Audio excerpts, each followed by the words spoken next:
Deja de mendigar dinero. Eso fue lo primero que me dijo mi padre aquella noche de Navidad en Westfield, Ohio, mientras toda la familia estaba sentada alrededor de la larga mesa del comedor, fingiendo que éramos algo parecido a una familia unida. Las luces eran cálidas. La casa olía a canela y jamón asado, y todos actuaban como si estuviéramos celebrando la paz.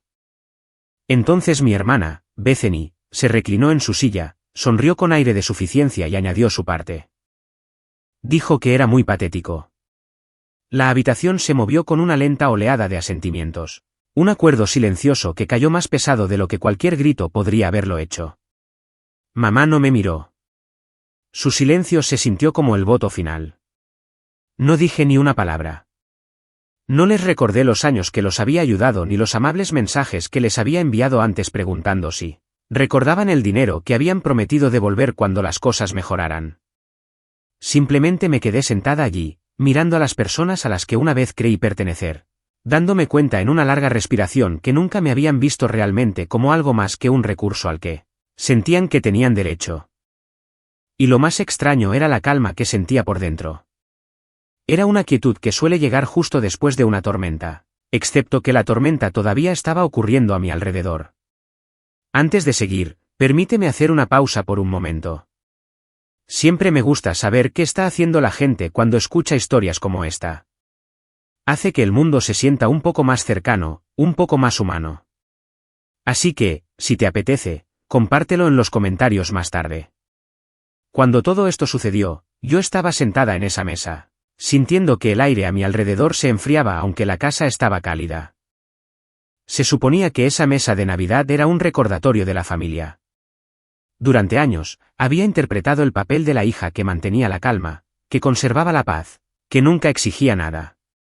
Cuando había compartido mi premio de la lotería unos años antes, lo había hecho con el tipo de esperanza que solo alguien criado para creer en la familia puede tener. Les dije que había conseguido algo de dinero y que quería ayudar. Nunca les conté toda la verdad sobre lo que realmente había ganado. Les dije que había tenido, en un momento dado, $2 millones. Lo que realmente recibí fue más de 10 veces esa cantidad. Pensé que guardar la cifra más grande para mí protegería a todos de la tentación. Ahora veo qué ingenua fui. Las donaciones comenzaron siendo pequeñas. David necesitaba cubrir un mes flojo en su negocio de construcción. Rowan, mi hermano, se había retrasado en algunas facturas. Bethany, mi hermana, dijo que su esposo esperaba un ascenso pronto y que solo necesitaban unos meses para ponerse al día. Mamá dijo que necesitaba un pequeño colchón hasta el año nuevo. Había creído cada palabra. Pensé que la generosidad regresaría en forma de gratitud, o al menos de respeto. En cambio, se convirtió silenciosamente en una expectativa. Y en el momento en que pedí siquiera una parte de lo que había dado, todo lo que sabía sobre la familia se rompió. Me senté a la mesa mientras las voces a mi alrededor se mezclaban en un único y bajo zumbido de juicio.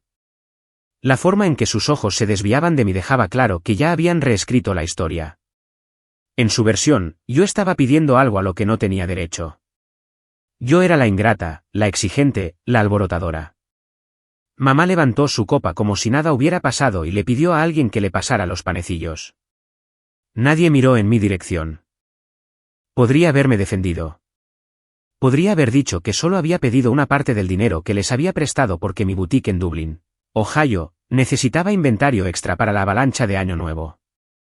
Podría haberles recordado que nunca los había presionado para que devolvieran nada.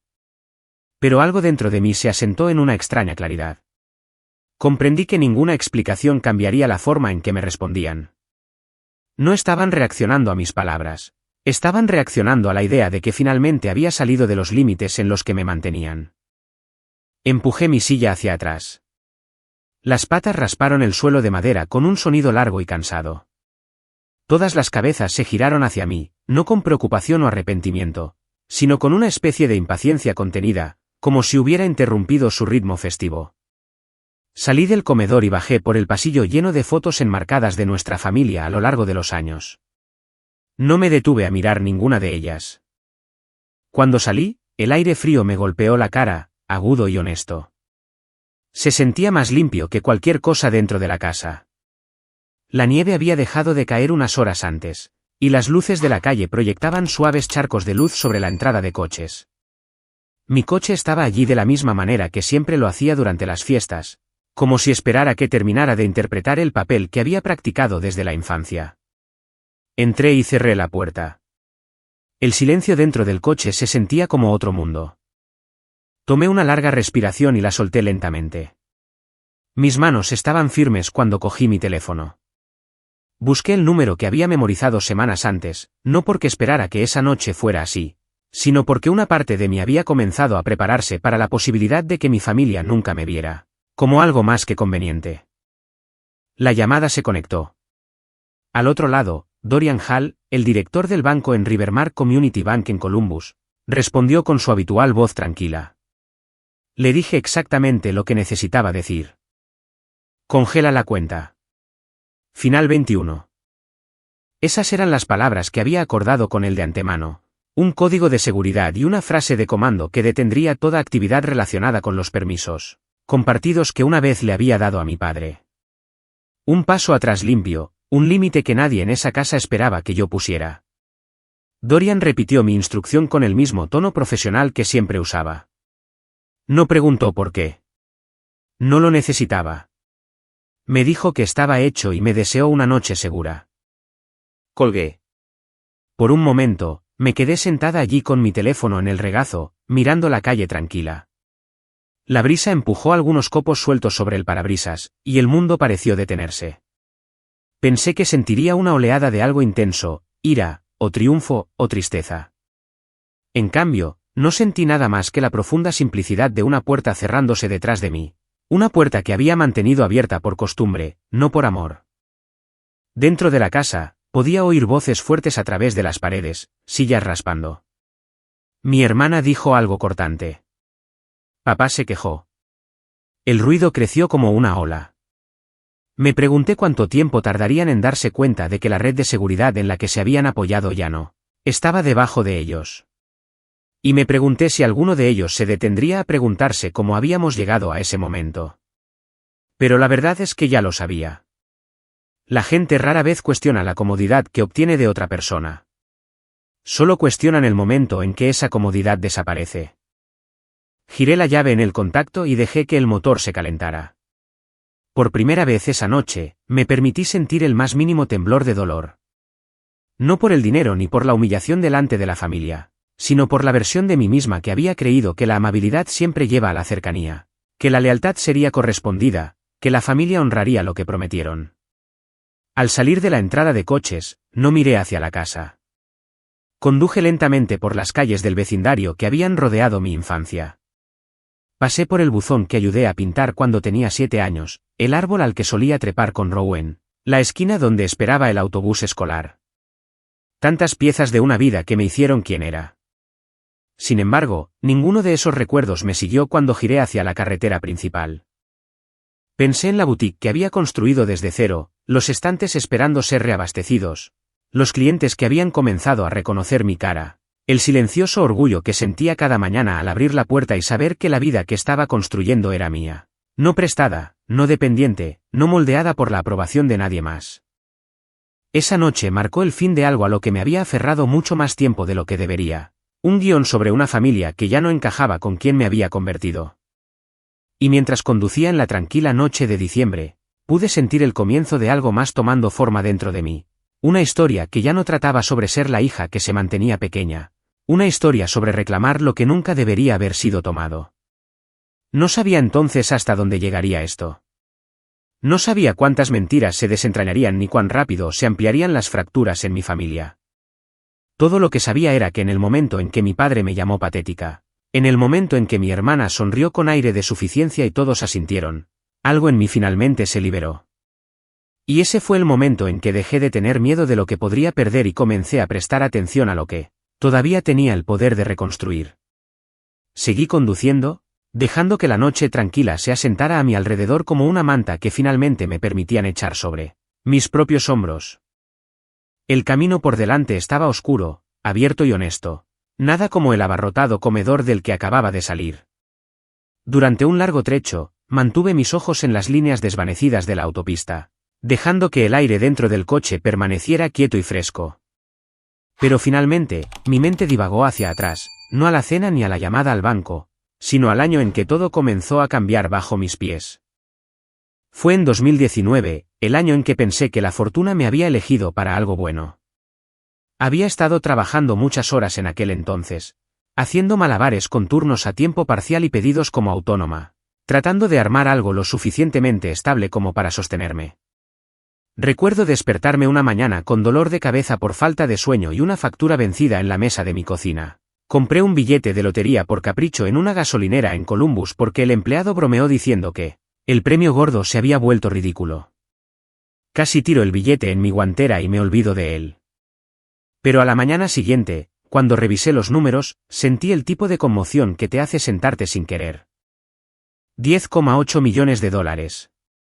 Después de impuestos, sería menos, pero aún así suficiente para cambiar el rumbo de una vida. Miré el billete durante mucho tiempo, esperando sentir algo parecido a la alegría.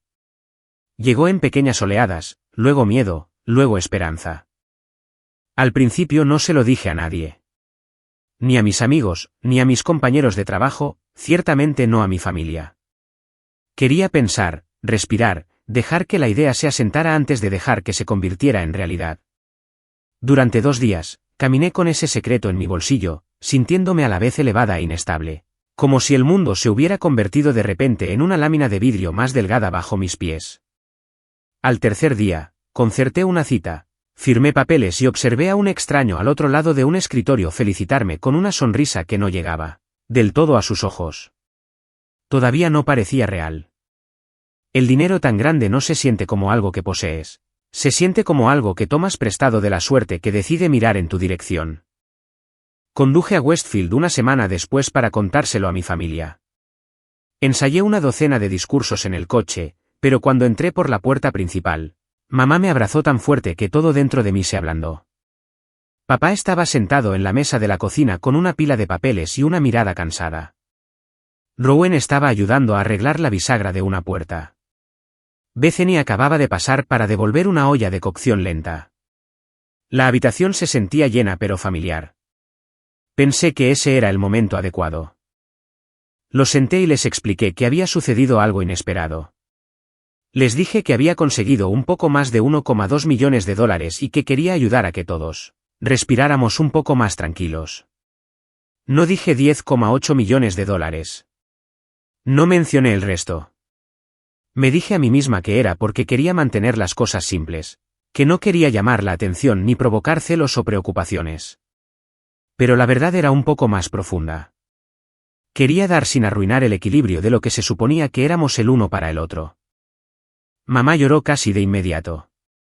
Papá soltó un largo suspiro como si hubiera estado conteniendo la respiración durante meses. Rowan me abrazó y dijo que estaba orgulloso de mí. Bethany se dio una palmada en los muslos y dijo, ahora todos podemos dejar de ahogarnos. Fue un momento que en la superficie parecía gratitud. La calidez en la habitación se sentía real. Me aferré a eso. Durante algunas semanas, las cosas estuvieron más tranquilas de lo que habían estado en años. Papá habló de ponerse al día con algunos gastos del negocio. Mamá dijo que finalmente podría programar el trabajo dental que había estado posponiendo. Rowan prometió que una vez que pagara una pequeña deuda, podría ayudar a papá con la contabilidad, quizás aligerar la carga. Bethany habló de una nueva guardería para sus hijos. Quería creer que había hecho algo correcto, que el dinero nos estaba ayudando a todos a avanzar. La primera vez que alguien pidió prestado una parte, no me pareció extraño. Papá me llevó aparte una noche y me explicó que la empresa de construcción había atravesado otra mala racha. Habló en voz baja, no con severidad, solo con cansancio. Dijo que si pudiera superar el próximo mes, todo se equilibraría. Le escribí un cheque sin dudarlo. Me sentí bien. Se sintió como un propósito. Una semana después, Rowan preguntó si podía ayudarlo a cubrir algunas facturas hasta que recibiera su próxima comisión. Parecía avergonzado, rascándose la nuca como lo hacía cuando intentaba ocultar los nervios. Le aseguré que estaba bien. La familia hace lo que puede. Ese era el pensamiento que me rondaba la cabeza en ese momento. La familia por encima de todo. La familia sostiene la red. Entonces mamá preguntó. Dijo que el trabajo dental había resultado más caro de lo que esperaba. Me dijo que odiaba pedir, que nunca imaginó necesitar ayuda de su propia hija. Se secó los ojos con un pañuelo de papel y susurró que se sentía como una carga. Le tomé la mano y le dije que no pensara así. Lo dije en serio. La solicitud de Betsy llegó un poco más tarde. Dijo que su esposo esperaba un gran ascenso en la primavera, y que con ese aumento, podrían devolverme todo lo que debían. Me pidió tiempo. Le di más de lo que pidió. Cada solicitud venía con promesas dichas en voz baja, envueltas en amor, entregadas con el tipo de sinceridad que te hace sentir egoísta por siquiera dudar. Nunca cuestioné a ninguno de ellos. Nunca escribí nada. Nunca sumé los totales. No guardé registros porque confiaba en sus voces, sus intenciones, la historia compartida que parecía demasiado fuerte para romperse. Pasaron los meses, cambiaron las estaciones, la vida se acomodó en una nueva normalidad. Cada pocas semanas, alguien de la familia necesitaba algo, una factura, un contratiempo, un hueco que llenar. Dije que sí. Siempre sí. No porque me sintiera presionada, sino porque pensaba que la generosidad tenía una forma de volver. Creía que dar nos acercaría más, que el dinero era solo una herramienta y que el amor era lo que importaba. Pero hubo un cambio en algún momento, y lo sentí como una pequeña grieta bajo la superficie. Sucedió el día en que papá dejó de explicar para qué necesitaba el dinero. Simplemente lo pidió. Sin historia, sin contexto, solo la expectativa de que yo me encargaría. Y lo hice. Pero el tono era diferente. Algo en ello me inquietó. Luego Rowan llamó una tarde, y en lugar de preguntar si era un buen momento, se lanzó directamente a la cantidad que necesitaba. Habló de ello como si estuviéramos haciendo una transacción en un banco. Sin temblor de vergüenza en su voz, sin pausa. Era como si nos hubiéramos deslizado en roles que no me di cuenta de que estábamos interpretando. Yo era la que proveía. Ellos eran los que recibían. Esa era la estructura, y nadie la cuestionaba. El momento que más me marcó vino de mamá. Llamó para charlar sobre su jardín y luego mencionó casualmente que necesitaba un poco más para una reparación, en casa. Le pregunté qué había pasado, y ella desestimó la pregunta. Dijo que no era nada, que no necesitaba preocuparme por los detalles. La forma en que lo dijo hizo que algo se retorciera en lo profundo de mi pecho. Supe entonces que habíamos cruzado una línea silenciosa. Pedir se había convertido en un hábito. Dar se había convertido en mi deber. Recuerdo estar sentada en el sofá esa noche en mi pequeño apartamento, sosteniendo mi teléfono mucho después de que terminara la llamada. Miré alrededor de la habitación a todas las cosas que había comprado con mi propio trabajo duro antes de que llegara cualquier dinero de la lotería. Los muebles desparejados, la lámpara vieja, la mesa de café desconchada. Nada de eso era nuevo, nada de eso era impresionante, pero era mío, construido con años de esfuerzo. Y sin embargo, de alguna manera, me había permitido creer que debía más a todos los que me rodeaban simplemente porque eran mi familia. No los resentí entonces. Todavía no. Me dije a mí misma que me pagarían cuando las cosas se estabilizaran, que esto era temporal, que apreciaban lo que había hecho. Pero la verdad ya había comenzado a formarse de maneras sutiles. Lo vi en sus ojos cuando hablaban del dinero. Ya no había sorpresa ni gratitud. Solo había una suposición, un entendimiento silencioso de que diría que sí sin importar qué. Cuando pasó un año, me había acostumbrado al ritmo, llegaban las solicitudes, yo respondía. Nadie mencionaba el reembolso. Comencé a preguntarme si siquiera recordaban la promesa de pagarme. Pero aparté ese pensamiento porque se sentía desleal siquiera cuestionar sus intenciones. La lealtad familiar era un lenguaje con el que me habían criado. Era un reflejo. Mirando hacia atrás ahora, puedo ver exactamente dónde se inclinó la balanza. Puedo ver el cambio en sus tonos, el cansancio en mi propia voz, las primeras señales de que la confianza se estaba convirtiendo en una obligación. Pero en 2019, al borde de una nueva vida con más de $10 millones en el banco, todo lo que quería era ser generosa, hacer lo correcto, creer que la buena fortuna, cuando se comparte, fortalece los lazos que más importan. No sabía entonces que la generosidad sin límites puede convertirse lentamente en una historia que ya no reconoces. Una historia en la que te conviertes en algo más que una hija o una hermana. Te conviertes en la persona que arregla todo, la que hace desaparecer las preocupaciones. Y una vez que la gente se acostumbra a que sus miedos sean borrados, olvidan que tú también estás cargando peso. Si hubiera entendido eso antes, tal vez la mesa de Navidad en Westfield habría sido diferente. Tal vez habría hablado antes de que el silencio me tallara fuera de la foto. Pero al principio de todo esto, todo lo que sentía era esperanza. Realmente creía que compartir mi suerte nos acercaría más. En cambio, fue lo que lentamente nos separó. Esa verdad solo se hizo clara años después. Después de que cada línea hubiera sido cruzada y llegara la noche en que mi padre me llamó patética delante de todos. Pero en 2019, antes de todo eso, yo era simplemente una hija tratando de hacer lo correcto por las personas que amaba, aferrándome a una creencia que eventualmente se convertiría en lo mismo que nos rompió. Esa verdad se asentó en algún lugar en el fondo de mi mente mientras los años entre 2019 y 2022 se desarrollaban pieza por pieza. Cada momento lo suficientemente pequeño como para pasarlo por alto, pero lo suficientemente pesado como para dejar una marca una vez que todo se vino abajo. En ese momento, no vi el patrón que se estaba formando. Solo veía solicitudes individuales, necesidades individuales, cada una sonando razonable por sí sola, cada una envuelta en las voces familiares de las personas que habían moldeado toda mi vida. La primera llamada en ese largo periodo vino de Rowan. Era principios de la primavera de 2019. Estaba en el estacionamiento de una tienda de comestibles en Columbus, cargando bolsas en el asiento trasero de mi coche, cuando sonó el teléfono. Rowan rara vez llamaba a menos que algo anduviera mal. Su voz llevaba la misma mezcla de confianza y tensión que había perfeccionado a lo largo de los años. Me dijo que las cosas habían estado apretadas últimamente y que solo necesitaba un poco de ayuda para pasar el mes. Dijo que era solo temporal, que me pagaría tan pronto como llegara su próxima comisión.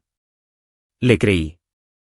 Siempre le creí, así que le transferí la cantidad que pidió y no lo pensé dos veces. Se sintió como ayudarlo a respirar. Unas semanas después, Bethany se puso en contacto. Me preguntó si tenía tiempo para encontrarnos en una cafetería cerca de su casa en Westfield. Cuando entré, ya tenía las manos envueltas alrededor de un café con leche a medio terminar y una pila de correos sobre la mesa. Levantó la vista con una sonrisa que no ocultaba del todo la preocupación en su rostro. Explicó que su esposo estaba a punto de obtener un gran ascenso, y que una vez que llegara, estarían en una situación mucho mejor. Me preguntó si podía prestarle lo suficiente para cubrir algunos costos inesperados hasta que comenzara su nuevo salario. Dijo que solo sería por un corto tiempo. Dijo que lo arreglarían. No pedí detalles. Le deslicé el dinero y la abracé al despedirme. Papá esperó hasta finales del verano. Recuerdo que era una noche húmeda en Westfield, y me pidió que pasara por la casa. Mamá estaba arriba doblando la ropa, y la televisión sonaba en voz baja en la sala de estar. Papá se sentó en la mesa de la cocina donde siempre manejaba su papeleo. Parecía más viejo de lo que recordaba. Me dijo que el negocio de la construcción había atravesado otro ciclo lento y que necesitaba un pequeño colchón para superarlo. Lo llamó un contratiempo temporal. Dijo la palabra temporal más de una vez, y cada vez que la decía, sus ojos evitaban los míos. Aún así, dije que sí. Se sintió casi automático. Escribí el cheque y lo dejé sobre la mesa junto a su papeleo. Me apretó la mano y me dio las gracias. Creí que lo decía en serio. Los meses que siguieron se sintieron como un goteo lento. Cada vez que la vida cambiaba para uno de ellos, de alguna manera volvía a mí. Las solicitudes llegaban a intervalos, nunca lo suficientemente juntas como para levantar sospechas, pero lo suficientemente constantes como para formar un ritmo.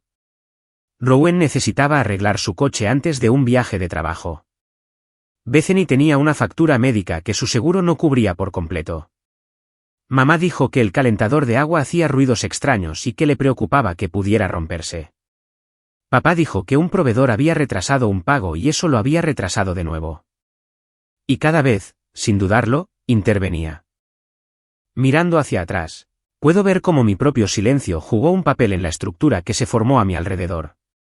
Nunca les pedí que firmaran nada. Nunca anoté cantidades ni fechas. Nunca les recordé lo que prometieron devolver. Ni siquiera insinué que parte del dinero se suponía que debía regresar eventualmente. La idea de pedir el reembolso se sentía extraña, casi grosera, como violar alguna regla no escrita de lealtad. No quería parecer codiciosa o controladora. No quería cambiar la forma en que me veían. Así que no dije nada. Hubo un momento, sin embargo, que debería haberme dicho todo lo que necesitaba saber. Fue a finales de 2020, una fría tarde de noviembre. Estaba sentada en mi apartamento en Columbus, con las piernas debajo de una manta, la lluvia golpeando contra las ventanas. Bethany llamó de la nada. Se lanzó directamente a su historia sobre necesitar ayuda para cubrir la matrícula de su hijo mayor. Habló rápido y sin aliento, como si hubiera estado ensayando qué decir. Cuando terminó, le pregunté amablemente si todavía planeaba devolverme el dinero de la primavera. Hizo una pausa de solo un segundo antes de decir que no recordaba de ver nada, no de una manera grosera, sino con un tono simple y práctico, como si toda la conversación anterior hubiera sido borrada. Sentí que se me cortaba la respiración. Le recordé la reunión en la cafetería, la pila de correo, el ascenso que su esposo esperaba. Se rió suavemente y dijo que no podía recordar nada de eso. Mencionó que había estado bajo mucho estrés últimamente. Luego cambió de tema por completo y volvió a pedir ayuda. Me quedé sentada con el teléfono pegado a la oreja, mirando la lluvia deslizarse por el cristal. Me di cuenta entonces de con qué facilidad su memoria había olvidado algo que para mí había sido tan importante. Le dije que necesitaba pensarlo. Sonó sorprendida, quizás incluso un poco ofendida, pero no dijo nada más. Cuando colgamos, me quedé en el sofá durante mucho tiempo, no enojada, no herida. Solo silenciosamente consciente de que había tenido lugar un cambio, una pequeña pero significativa ruptura en el patrón. Por primera vez, supe que las promesas que hacían nunca habían sido realmente promesas. Aún así, no pedí el reembolso. Incluso después de ese momento, no pude decidirme a enfrentarla a ella ni a nadie más. Me dije a mí misma que simplemente lo había olvidado, que la gente se abruma, que el estrés hace que los recuerdos se vuelvan borrosos.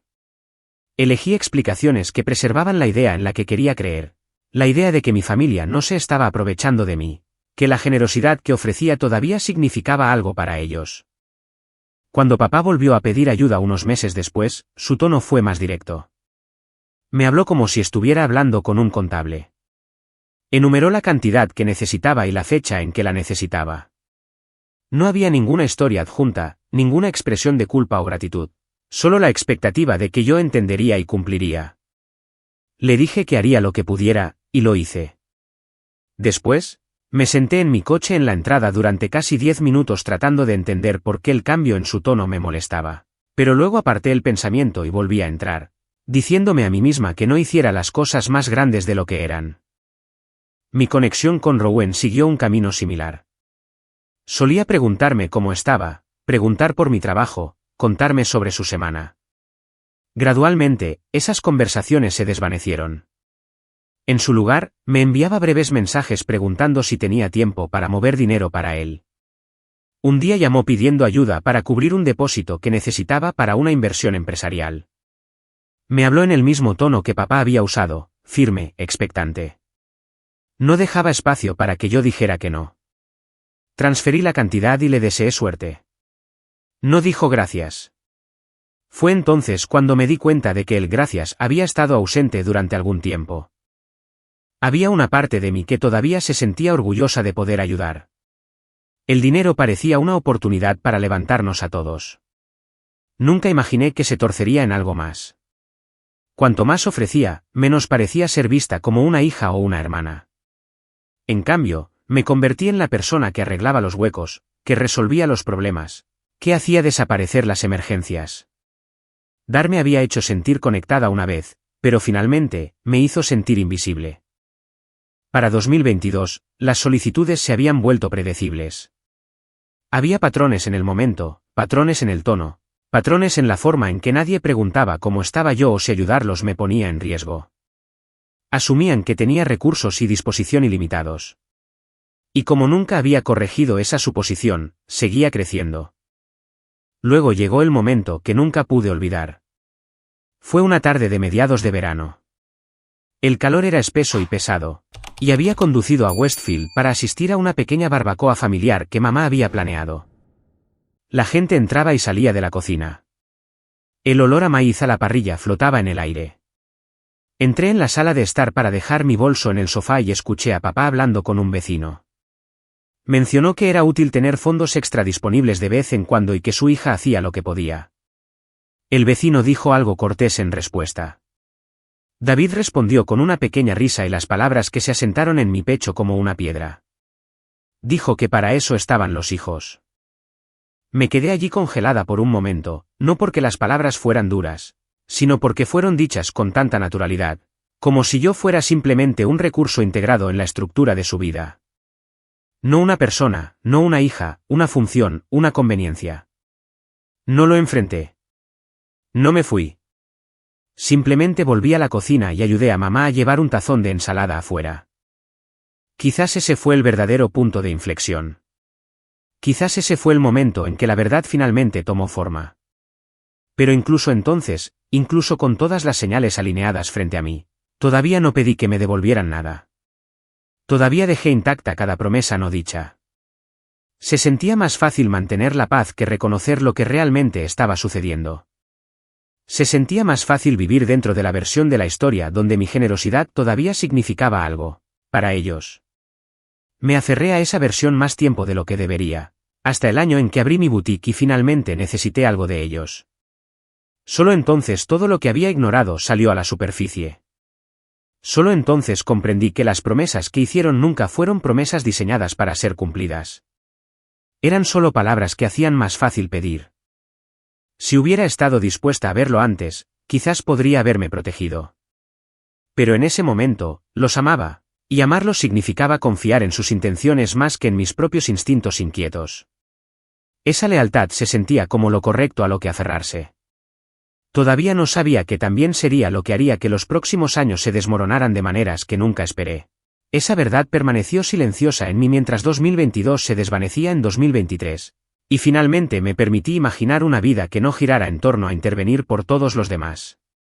Había estado guardando una parte de mis ganancias para algo que pudiera construir por mí misma. Poseer algo que fuera mío de una manera que nada más lo había sido. Ese fue el año en que decidí abrir mi boutique en Dublín, Ohio. Comenzó con un pequeño local comercial escondido entre una panadería y un salón de manicura en Bridge Street. Las ventanas estaban polvorientas cuando las vi por primera vez, y el interior olía a una mezcla de madera vieja y esperanzas olvidadas. El suelo crujía en ciertos puntos, y la iluminación parpadeaba cuando la encendí, pero tenía un encanto, un potencial silencioso. Recuerdo abrir la puerta por primera vez y sentir una pequeña chispa de emoción, algo que no había sentido en mucho tiempo. Era la misma sensación que solía tener de niña cuando abría una caja nueva de lápices de colores, una sensación de posibilidad. Pasé el primer mes lijando estantes, pintando paredes, eligiendo mesas de exhibición y aprendiendo a ensamblar muebles sin perder la paciencia. Pedí obras de arte locales y artículos para el hogar hechos a mano. Mezclé piezas de creadores de Ohio con algunos artículos seleccionados que encontré en viajes. Quería que la tienda se sintiera cálida y personal, como entrar en un lugar donde a alguien le importaba la textura, la luz y la comodidad. La llamé The Willow, un nombre que se me ocurrió una mañana mientras tomaba café y observaba el viento moverse entre los árboles, fuera de mi apartamento. El trabajo de puesta en marcha fue mucho más complicado de lo que había esperado. Tuve que reunirme con proveedores, aprender software de inventario, negociar retrasos en los envíos y presentar más papeleo del que pensaba que un solo negocio podría requerir. Tuve que luchar contra la duda casi todos los días. Incluso con el colchón financiero que había reservado, sentí la presión de tratar de construir algo significativo sin depender de nadie más. Quería que tuviera éxito porque representaba algo que había perdido en el camino. Representaba quién era yo antes de las solicitudes y los silenciosos retiros de quien esperaba convertirme. Contraté a Nora. Tenía 29 años, era inteligente, considerada y poseía una calidez natural que hacía que los clientes se sintieran vistos en el momento en que entraban. La conocí durante una entrevista en una cafetería y supe de inmediato que sería el tipo de estabilidad que necesitaba en la tienda. Hizo preguntas perspicaces sobre la boutique y escuchó atentamente cuando le expliqué mi visión. Su presencia me hizo sentir menos sola en el proceso. La mañana de la preapertura, me desperté a las 5:30 de la mañana con el corazón acelerado. Me quedé en la cama un momento, escuchando el silencioso zumbido de mi apartamento. Luego me obligué a levantarme y meterme en la ducha. No dejaba de pensar en cuántas personas habían fracasado al intentar empezar algo nuevo. Me preguntaba si estaba cometiendo un error al tratar de construir este sueño sin pedir ayuda a nadie. Pero cuando abrí la puerta de The Willow en esa mañana y la luz temprana se filtró, nadie podía quitármelo. Nadie podía reclamarlo. El primer día fue lento.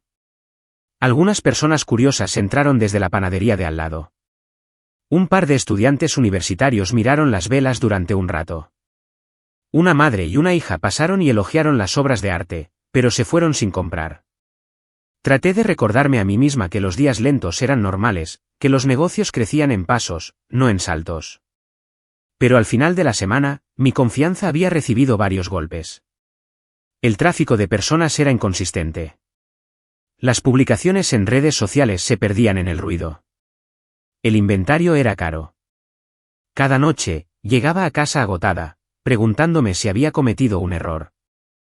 Un viernes por la tarde, después de una mañana particularmente lenta, entré en la trastienda y solté un suspiro silencioso. Nora me siguió un momento después.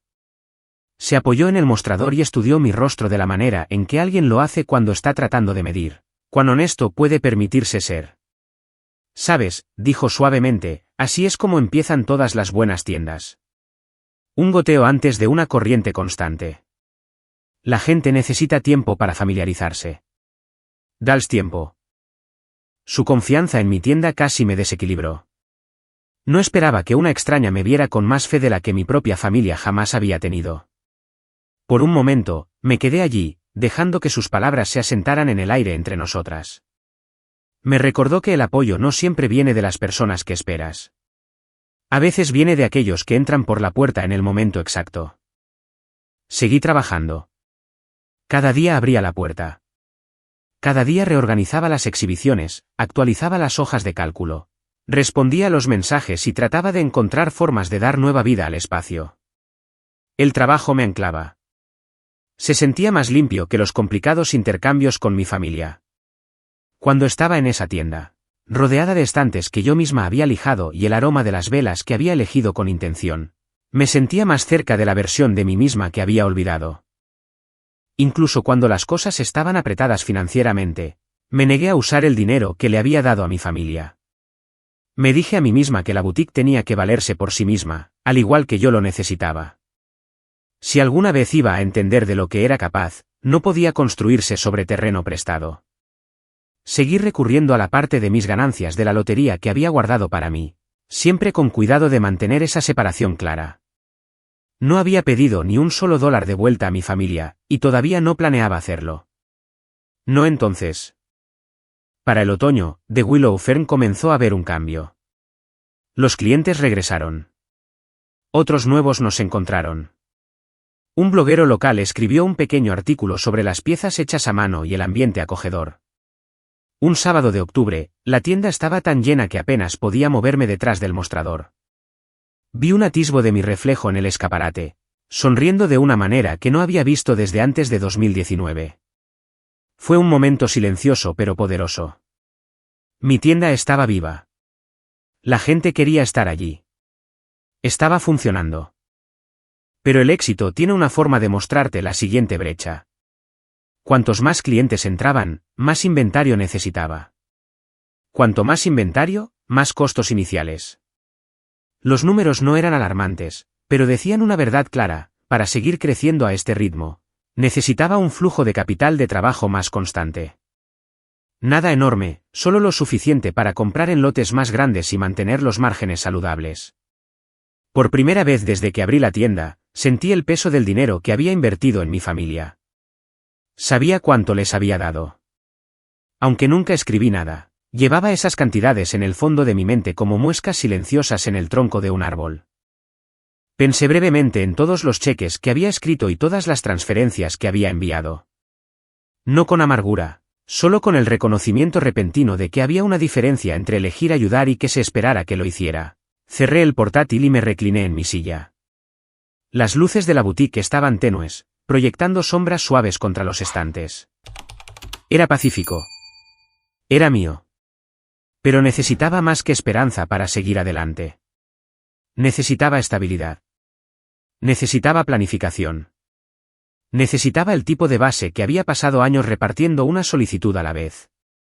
Nora entró desde la parte de atrás con una caja de velas que había terminado de etiquetar. La dejó y preguntó si todo estaba bien.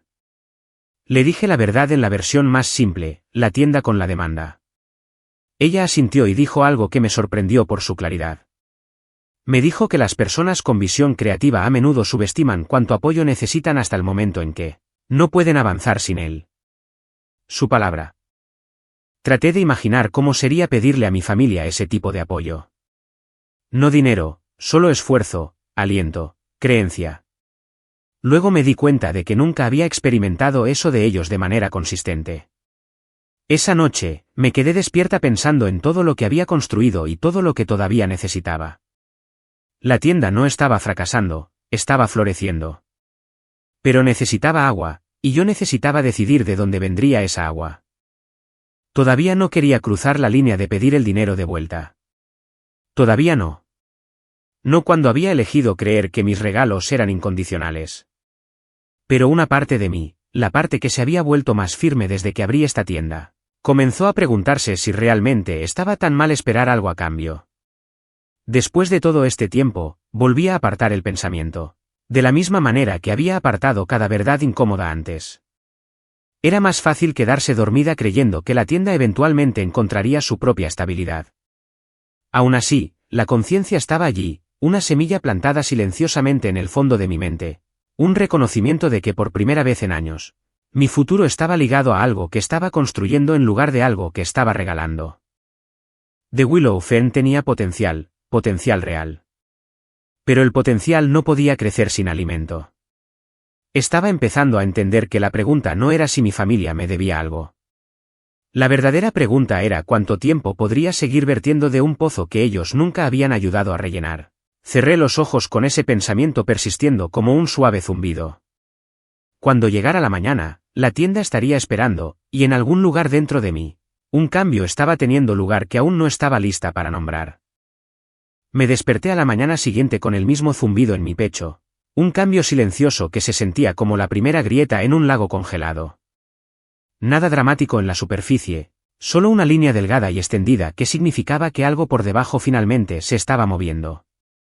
Me preparé para el día en la tienda, abrí las persianas, encendí la suave vela de cedro cerca de la caja registradora e intenté volver al ritmo que conocía.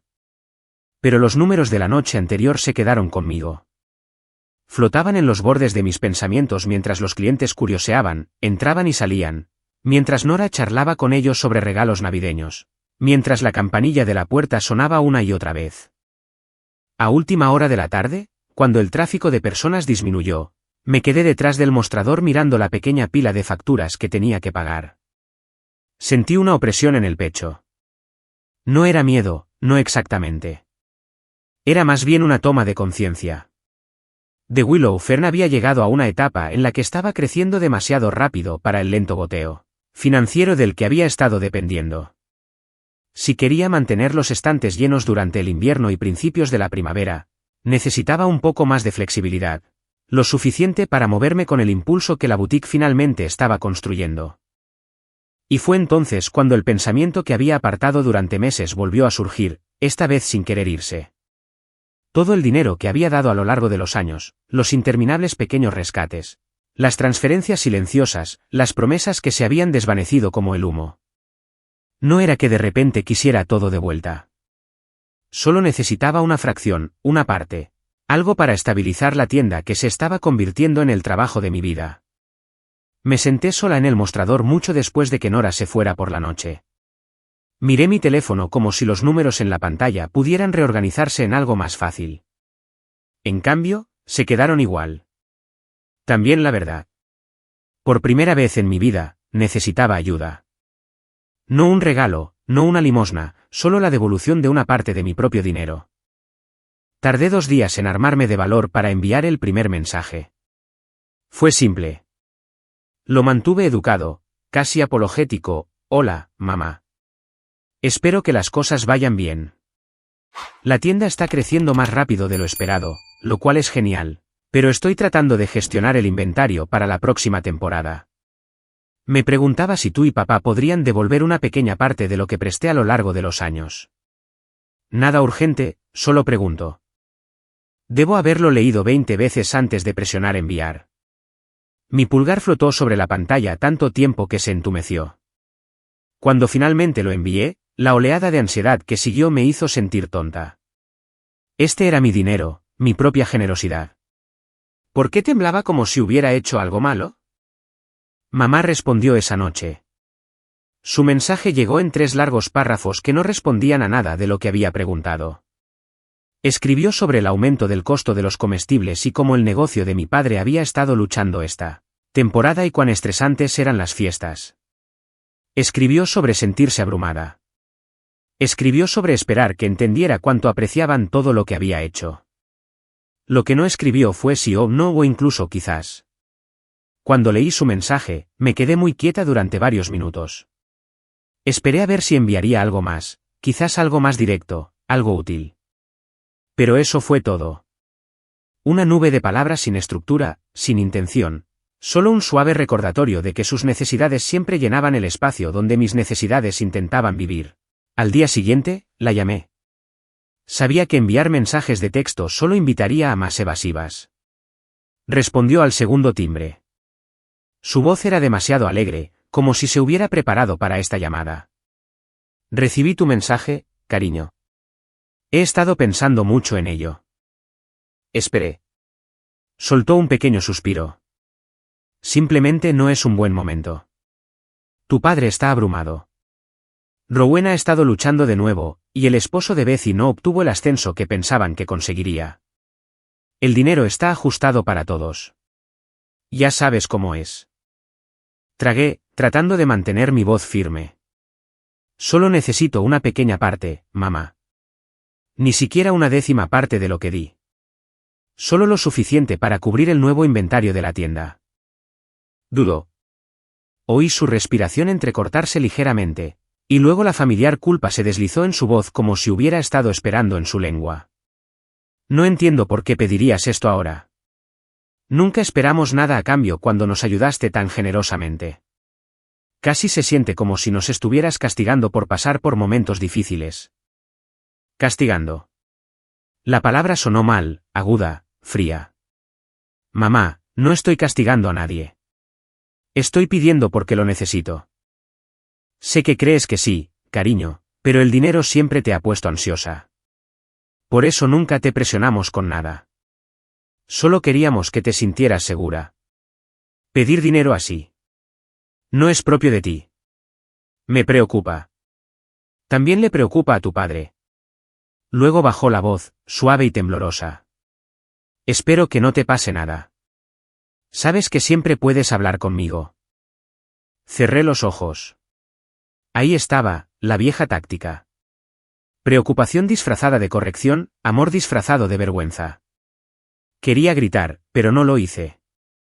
En cambio, dejé que un largo silencio se extendiera entre nosotras hasta que dijo que necesitaba empezar a preparar la cena, y que llamaría más tarde. Nunca lo hizo. Pasaron 3 días antes de que tuviera noticias de mi padre.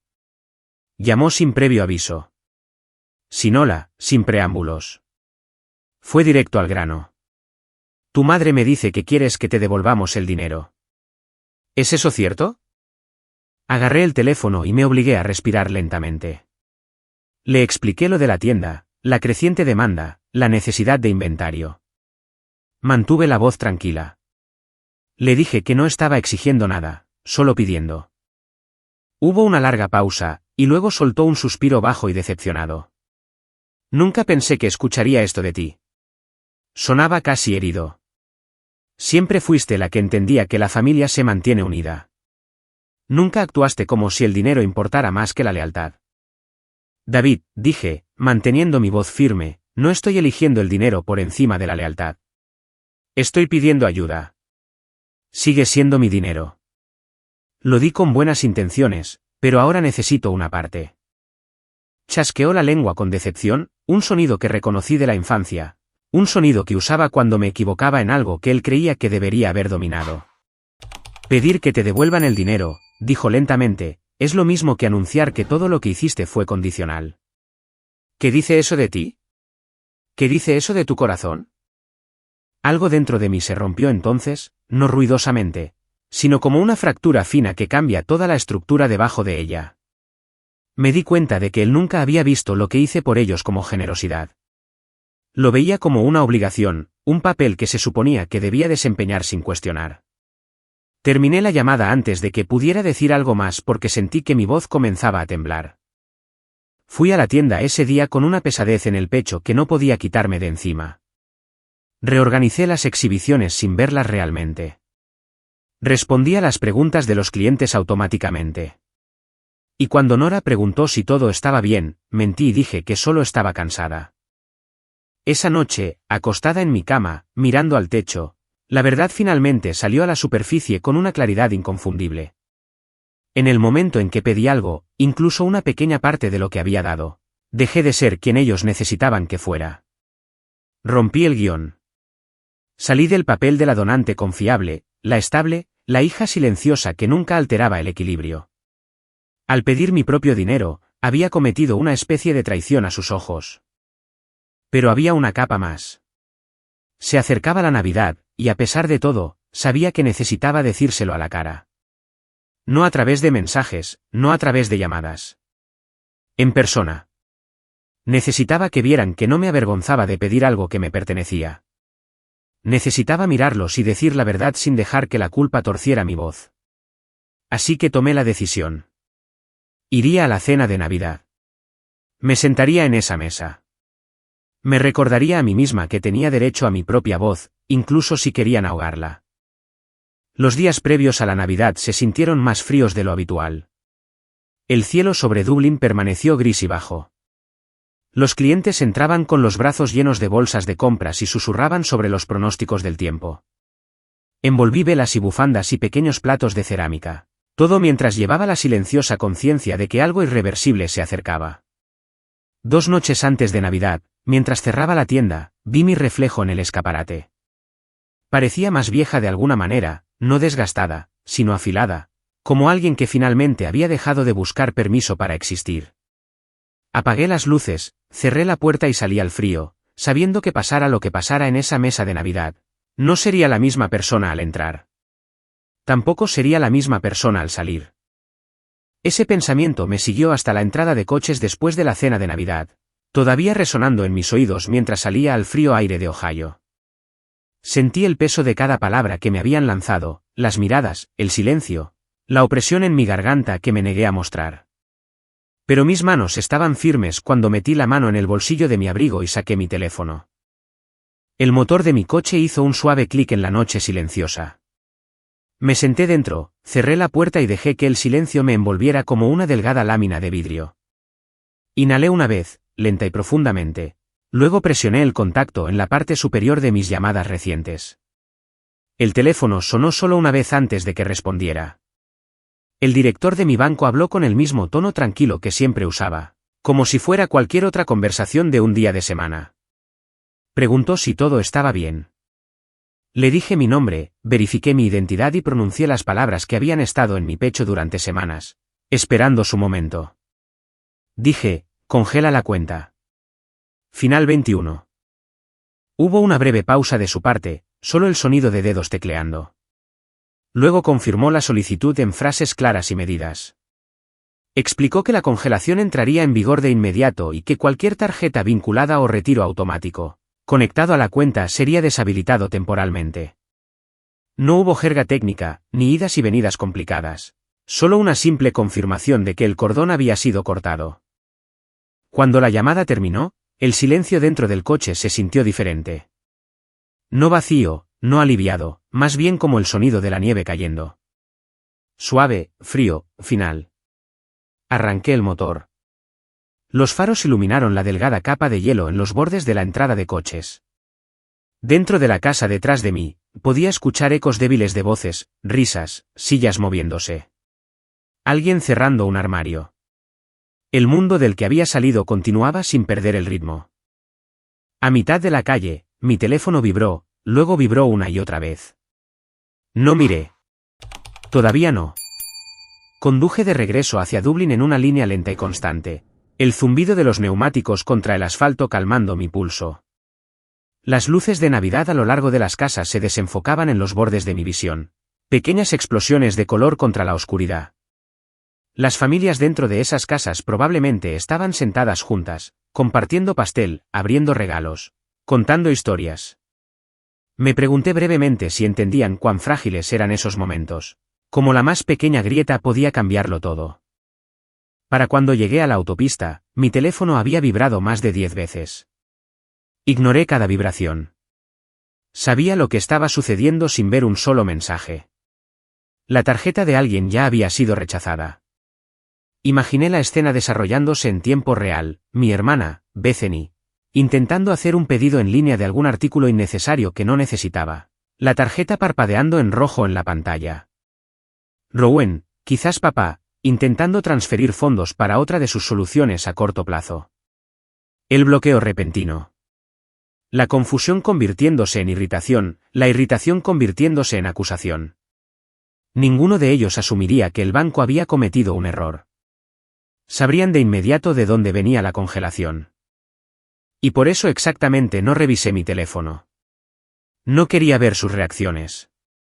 Todavía no. No hasta que mi mente se hubiera asentado en la realidad que había elegido. Para cuando me detuve en el estacionamiento fuera de mi edificio de apartamentos, la vibración del teléfono había disminuido pero no se había detenido. Me senté un momento con las manos todavía apoyadas en el volante. La noche estaba tranquila, excepto por un perro ladrando a lo lejos y el débil zumbido de un calentador funcionando en una de las unidades cercanas. El mundo exterior seguía moviéndose, pero dentro de mi pecho, todo se sentía suspendido, como esperando a ver qué forma tomaría a continuación. Finalmente cogí mi teléfono y miré la pantalla, 22 mensajes, 7 llamadas perdidas, 2 mensajes de voz. No abrí ninguno de ellos. Puse el teléfono boca abajo en el asiento del pasajero y salí del coche. El aire picaba un poco mientras subía las escaleras hacia mi apartamento. Abrí la puerta, entré y encendí la pequeña lámpara junto al sofá. La luz cálida llenó la habitación suavemente, sin preguntas ni juicios. Mi apartamento olía débilmente a la vela de pino que había encendido más temprano en el día. Era reconfortante, familiar, mío. Colgué mi abrigo, me quité los zapatos y me quedé de pie un largo momento en el silencio, dejando que la tensión se escapara de mis hombros. Mi cuerpo se sentía más ligero y más pesado al mismo tiempo, como si algo dentro de mí finalmente hubiera exhalado pero aún no hubiera decidido qué inhalar a continuación. Mi teléfono vibró de nuevo desde el mostrador donde lo había dejado. Esta vez, era una llamada. Dejé que sonara. Conocía el tono que usaría mi padre, indignación envuelta en justicia, incredulidad envuelta en decepción, acusación diseñada para sonar como preocupación. Se especializaba en conversaciones donde se presentaba como la víctima de las consecuencias que él mismo creaba. Me alejé del teléfono. Hice té. Me puse calcetines calientes. Ordené la sala de estar con pequeños movimientos que se sentían firmes y reales. Cada vibración del teléfono se convirtió en ruido de fondo, como un trueno distante de una tormenta en la que ya no tenía intención de entrar. Finalmente, la curiosidad me picó. No lo suficiente como para abrir los mensajes, pero sí para volver a girar el teléfono. Las líneas de vista previa eran visibles en la pantalla de bloqueo. El mensaje de Betsy comenzaba con ¿qué hiciste? Rowan decía, mi tarjeta no funciona. Arréglalo. La línea de vista previa de David era más larga y enojada, exigiendo una explicación. La de mamá era la única amable, aunque sabía que su suavidad siempre tenía un filo. La suya decía, ¿podemos hablar, por favor? Estamos muy preocupados. ¿Preocupados? Una palabra familiar. Una que usaban cada vez que me salía de las líneas que ellos dibujaban para mí. Bloqueé el teléfono sin abrir nada. El té calentaba mis manos mientras me acomodaba en el sofá. La ventana a mi lado mostraba una delgada capa de escarcha formándose en el borde del cristal. Afuera, el mundo parecía quieto, lo suficientemente silencioso como para que la verdad saliera a la luz sin romper nada. Había cortado el último hilo que me conectaba a la versión de ellos que me usaba sin verme nunca. La congelación no fue una venganza. Fue un límite. Una línea trazada después de años de silencio. Una elección de no permitir más que mi generosidad fuera tratada como una tubería a la que tenían derecho. Mi corazón latía suavemente, no con pánico, sino con reconocimiento, una toma de conciencia de que en el momento en que les pedí algo real, me apartaron. Y en el momento en que dejé de ser útil, me mostraron exactamente quiénes eran. Tomé un sorbo lento de té. Me calmó. El teléfono vibró de nuevo, esta vez con una notificación del banco confirmando que la congelación se había procesado por completo. Estaba hecho. Me recliné en los cojines del sofá. Por primera vez en todo el día, sentí una inesperada quietud asentarse en mi pecho. No paz exactamente, sino claridad. Sabía lo que significaba la congelación. Entendía las consecuencias que ya estaban comenzando en esa casa en Westfield. Sabía que había entrado en un momento que no podía deshacerse, un momento que cortaba años de patrones tan limpiamente como una cuchilla a través de un nudo. Y sentada allí en mi apartamento con la taza caliente en mis manos y el lejano sonido de mi teléfono, desvaneciéndose en la nada, finalmente admití algo que había intentado evitar durante años. Había terminado de ser su fuente. Había terminado de cargar con el peso que nunca reconocieron. Había terminado de dejar que la culpa decidiera mis elecciones. Había congelado más que una cuenta esa noche. Había congelado la historia que seguían reescribiendo a mi alrededor. Ese fue el pensamiento que se quedó conmigo mientras apagaba la lámpara y dejaba que la oscuridad llenara la habitación. La noche se sentía diferente ahora, más pesada, pero honesta. Y mientras me acostaba, dejando que el ruido del mundo se desvaneciera, supe que había cruzado un umbral por el que nunca podría volver. Lo que viniera después comenzaría aquí, en este silencio, en esta ruptura, en esta fría y necesaria quietud antes de que el resto de la verdad finalmente saliera a la superficie. No sabía cuán rápido se extenderían las consecuencias ni cuán rápidamente mi familia reconstruiría una historia en la que yo era la villana. Pero el cambio comenzó casi de inmediato. La primera señal llegó a la mañana siguiente. Estaba barriendo el suelo de The Willow Fern antes de abrir cuando mi teléfono se iluminó con un mensaje de un número que apenas reconocí. Era una antigua vecina de Westfield, alguien con quien no había hablado en años. Su mensaje era corto y extraño. Me preguntó si estaba bien. Dijo que había oído algunas cosas preocupantes. Luego dijo que si alguna vez necesitaba hablar, ella estaba allí. Miré la pantalla durante un largo momento. La gente no envía mensajes así a menos que alguien ya haya contado una versión de una historia. Escribí una respuesta educada, le di las gracias y dije que estaba bien, pero el nudo en mi estómago se apretó. Unas horas más tarde, mientras los clientes entraban y salían, Nora entró en la trastienda donde estaba desempacando un envío de bufandas.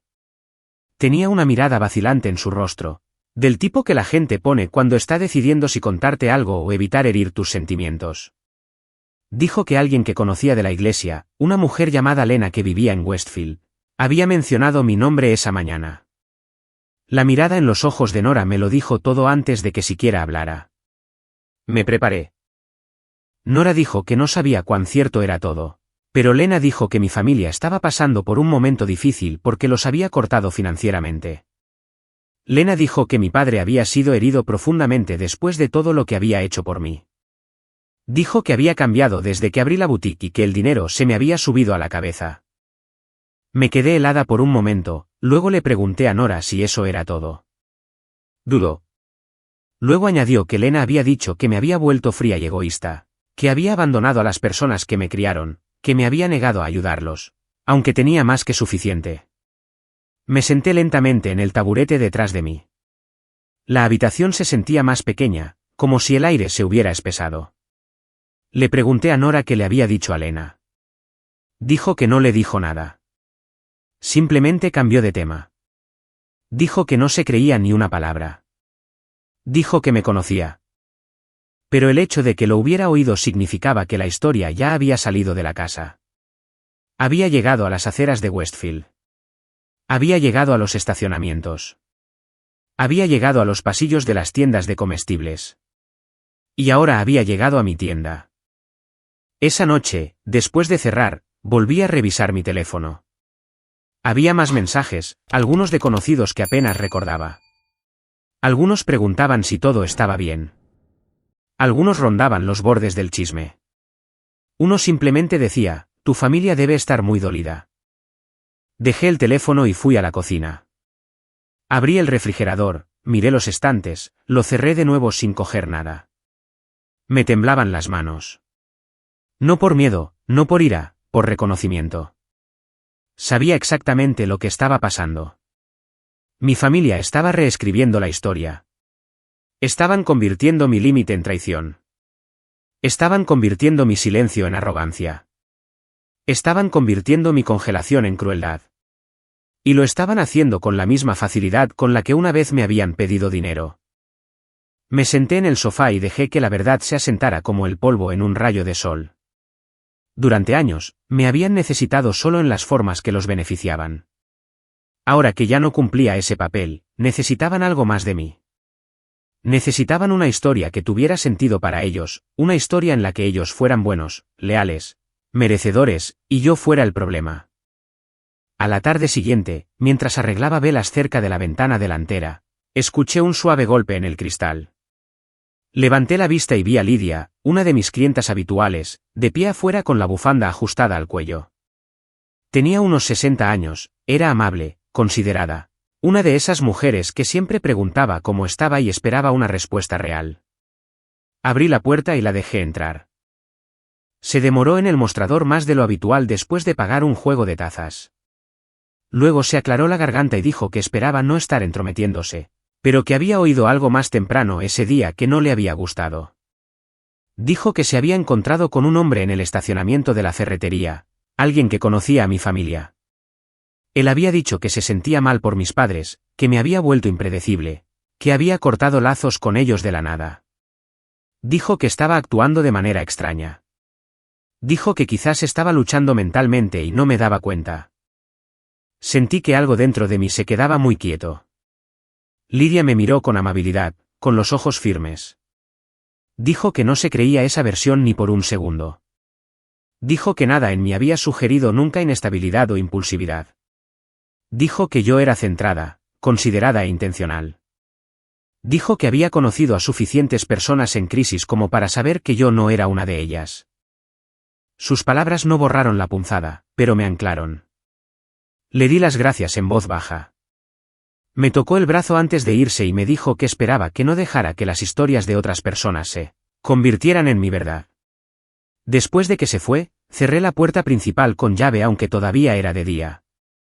Giré el letrero al cerrado y apoyé la frente contra la superficie fría del cristal trasero. Afuera, la gente pasaba sin mirar adentro. Pasaban los coches. La vida en Dublín continuaba sin ser molestada. Pero dentro de mi pecho, un mundo diferente se estaba formando. Un mundo donde finalmente vi el costo de dejar que la gente me moldeara sin mi permiso. Esa noche, me senté en la mesa de mi cocina con un cuaderno y un bolígrafo. No escribí nada. Solo abrí las páginas y miré las líneas vacías.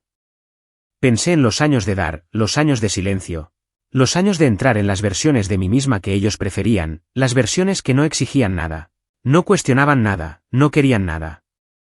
Las mentiras que se extendían por Westfield no me sorprendieron. En realidad, no. Eran simplemente la evolución natural de personas que necesitaban que la historia se torciera a su favor. Si admitieran la verdad, tendrían que admitir lo que me hicieron. Tendrían que admitir los años de tomar. Tendrían que admitir la negativa a ayudar cuando lo necesité. Así que crearon una narrativa donde yo era codiciosa, donde era inestable, donde era ingrata, donde de repente me había convertido en una persona diferente. Pero la verdad era mucho más simple. Había dejado de actuar, y ellos no sabían quién era yo sin esa actuación. Mi teléfono vibró de nuevo esa noche, pero lo ignoré. Ya no necesitaba responder. Ni para defenderme, ni para corregir los rumores, ni para rescatar la imagen que ellos preferían. El silencio era su propio tipo de respuesta. Alrededor de las 10 de la noche, escuché un suave golpe en la puerta de mi apartamento. Mi corazón dio un salto, pensando por un momento que uno de ellos podría haber aparecido. Pero cuando abrí la puerta, era mi vecina de enfrente, una mujer mayor llamada Ellen. Sostenía un pequeño plato de galletas y dijo que había hecho demasiadas. Me preguntó si quería algunas. Las tomé, le di las gracias y le pregunté cómo estaba.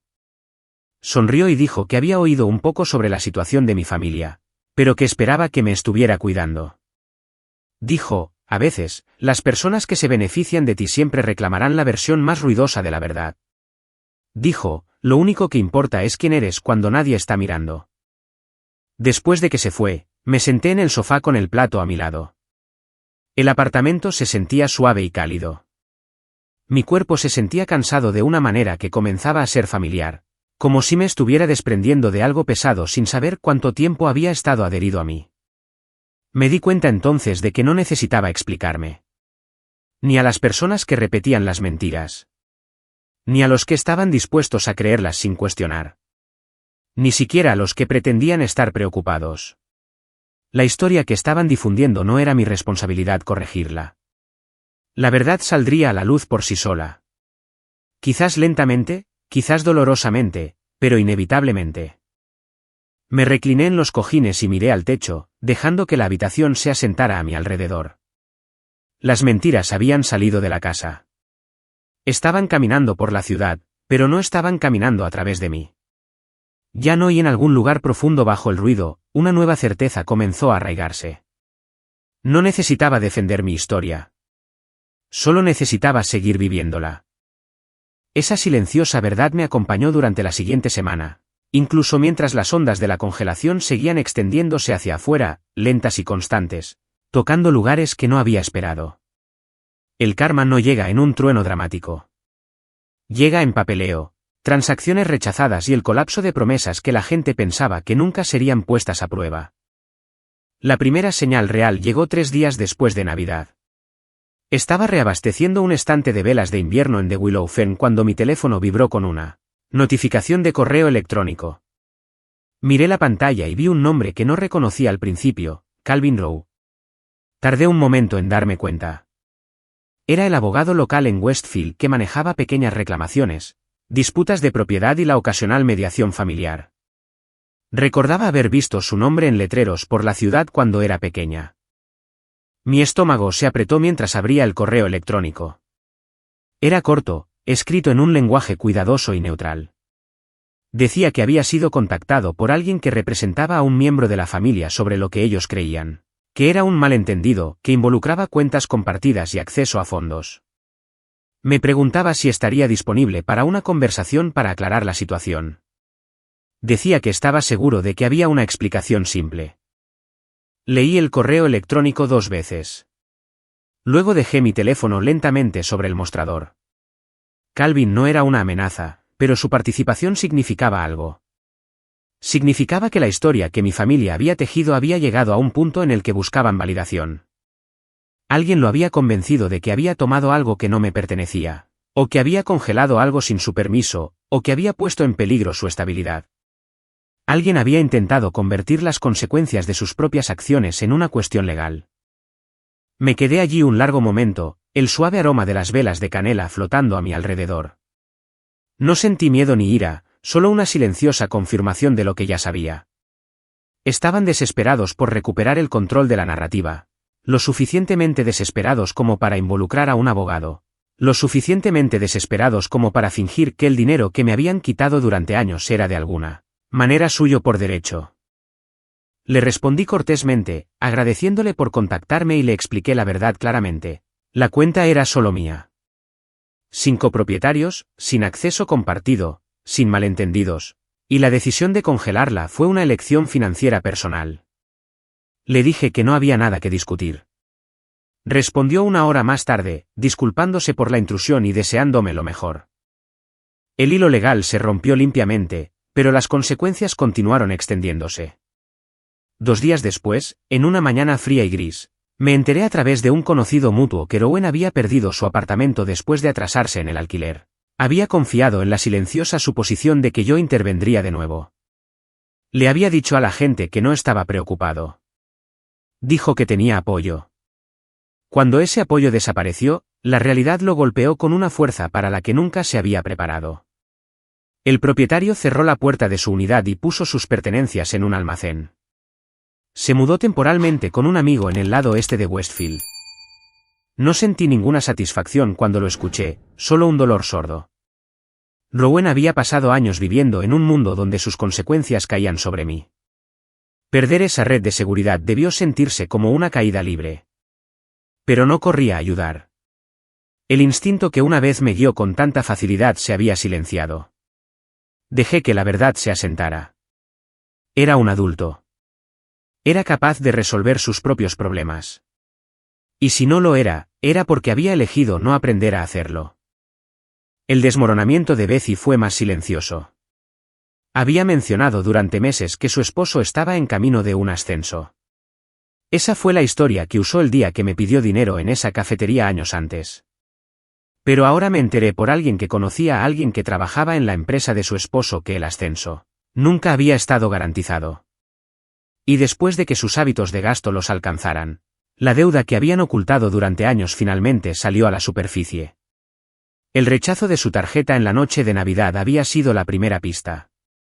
Una semana después, intentó solicitar un pequeño préstamo y se lo negaron. El banco vio la congelación en mi cuenta y marcó su solicitud.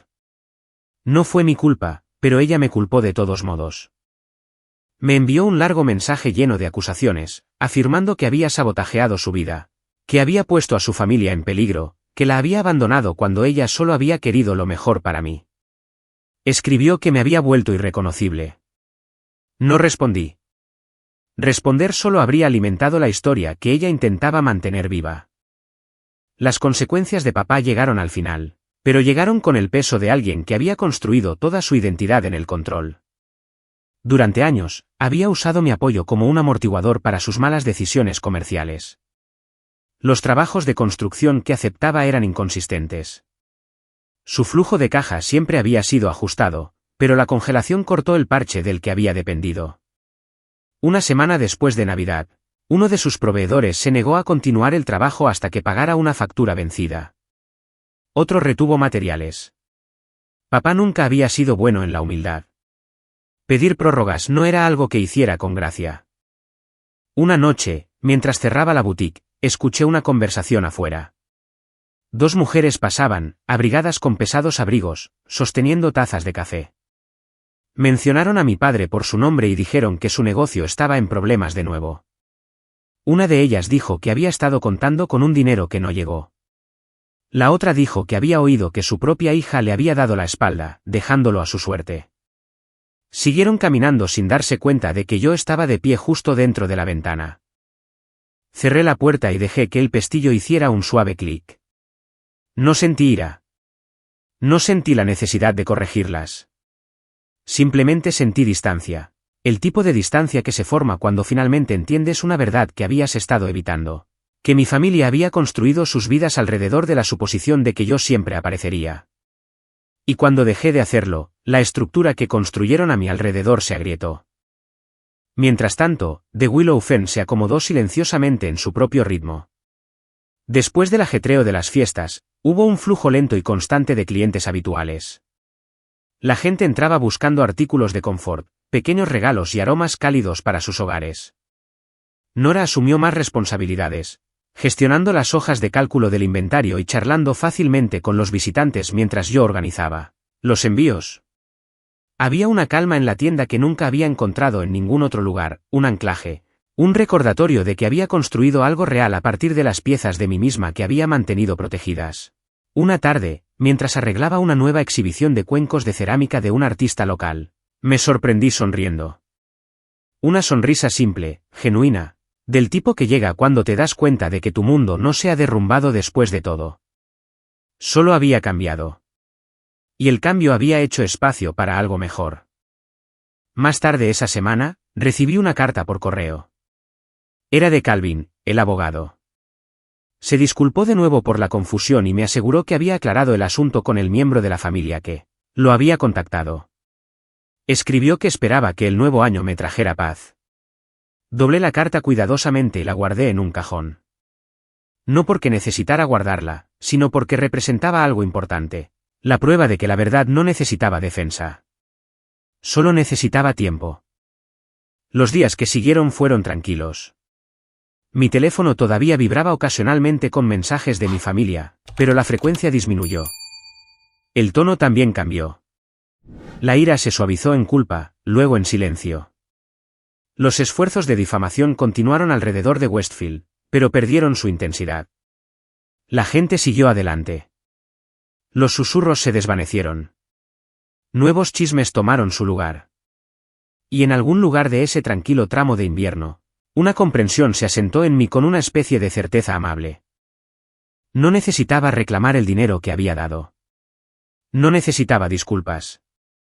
No necesitaba que la verdad fuera gritada desde los tejados o publicada en tablones de anuncios o probada a través de ninguna confrontación dramática.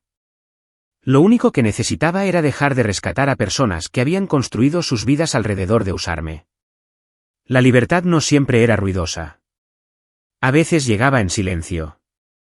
A veces llegaba en el zumbido constante de una boutique que construiste con tus propias manos. A veces llegaba en la comprensión de que podías dejar que las consecuencias cayeran donde pertenecían sin intervenir para suavizar el impacto. Una noche, mientras cerraba la tienda y salía al aire fresco, sentí una calma que no había sentido en años. Las luces de la calle brillaban suavemente en el pavimento. Los copos de nieve caían perezosamente del cielo. Mi aliento subía en pequeñas nubes blancas, y me di cuenta de que el karma había hecho su trabajo sin que yo levantara una mano. Caminé hacia mi coche, las llaves calientes en mi palma, y me detuve un momento antes de abrir la puerta. No rescatarlos fue suficiente. Y por primera vez, suficiente se sintió como poder. Esa calma me acompañó durante los primeros días de enero, incluso mientras el aire se agudizaba y las aceras en Dublín se volvían resbaladizas por la escarcha. Me acomodé de nuevo en el ritmo de The Willow Fern, abriendo la tienda por las mañanas, saludando a los clientes, dejando que el suave brillo de las lámparas y el cálido aroma a cedro y bergamota me estabilizaran. La vida se sentía más pequeña de una manera reconfortante, contenida, manejable, mía. Pero la paz tiene una forma de preguntar si estás lista para su prueba final. La mía llegó en forma de un mensaje de voz. Era un viernes por la tarde. La tienda acababa de cerrar. Estaba contando el dinero en el mostrador cuando mi teléfono vibró. Al principio lo ignoré, asumiendo que era otra llamada de spam, pero cuando miré la pantalla, vi el número de mi madre. No había llamado desde la noche en que congelé la cuenta. Por un momento, esperé el mismo tono empapado de culpa que siempre usaba. Pero cuando apareció el icono del mensaje de voz, algo en mí se tensó. Presioné reproducir. Su voz era más suave de lo habitual, casi formal. Dijo que esperaba que estuviera bien. Dijo que ella y papá querían reunirse. Dijo que pensaban que era hora de hablar. Sin ira, sin culpa, sin súplicas dramáticas, solo una solicitud. Lo escuché 2 veces antes de cerrar la tienda. El cielo afuera se había vuelto de un pálido tono lavanda, del tipo que tiene el Medio Oeste en invierno antes de que el sol desaparezca por completo. Conduje a casa pensando en que podría ser la reunión, que podrían querer, que estaba dispuesta a dar.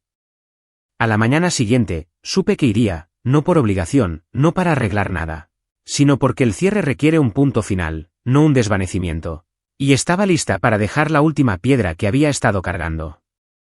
Acordamos encontrarnos el domingo por la tarde en la casa de mis padres en Westfield. Aparqué al otro lado de la calle, el mismo lugar que usaba en la secundaria cuando llegaba tarde a casa de los turnos de trabajo. La casa se veía igual, pero la sensación no. La luz del porche brillaba débilmente.